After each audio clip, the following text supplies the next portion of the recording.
घडामोडींकडे शरद पवार गटाचं नवं चिन्ह तुतारी हे असणार आहे। त्यामुळे निवडणूक चिन्ह हे आता तुतारी असेल। निवडणूक आयोगाला पवार गटाकडून तुतारी चिन्ह हे देण्यात आलं होतं। हे चिन्ह आता शरद पवार गटानं मान्य केलेलं आहे। आताच्या घडीची सगळ्यात मोठी बातमी आपण पाहतोय। शरद पवार गटाचं नवं चिन्ह आता समोर आलेलं आहे, ते म्हणजे तुतारी। आणि तुतारी वाजवणारा माणूस हे चिन्ह आपण पाहतोय शरद पवार गटाचं आहे। राष्ट्रवादी काँग्रेस पक्ष, शरदचंद्र पवार हे पक्षाचं नाव आणि तुतारी वाजवणारा माणूस हे पक्षाचं चिन्ह असेल। निवडणूक आयोगानं हे चिन्ह त्यांना बहाल केलेलं आहे आणि याच नवीन चिन्हासह ते आता निवडणुकीला सामोरे जातील। यात पुढच्या मोठ्या बातमीकडे, तुतारी वाजवणारा माणूस हे चिन्ह मिळणं गौरवाची बाब असल्याचं शरद पवार गटानं ट्विट केलंय।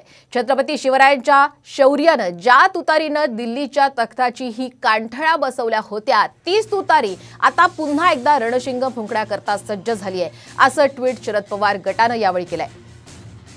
पाहूया हे ट्विट नेमकं काय केलंय। शिवरायांच्या शौर्यानं ज्या तुतारीनं दिल्लीच्या तख्त्याच्याही कांठळ्या बसवल्या होत्या, तीच तुतारी चिन्ह म्हणून निश्चित होणं ही गौरवास्पद बाब आहे। दिल्लीच्या तख्त्याला हदरावून सोडण्यासाठी तुतारी रणशिंग फुंकण्याकरता सज्ज झाली आहे, असं ट्विट राष्ट्रवादी काँग्रेस पक्ष, शरदचंद्र पवार गटाच्या माध्यमातून करण्यात आलंय।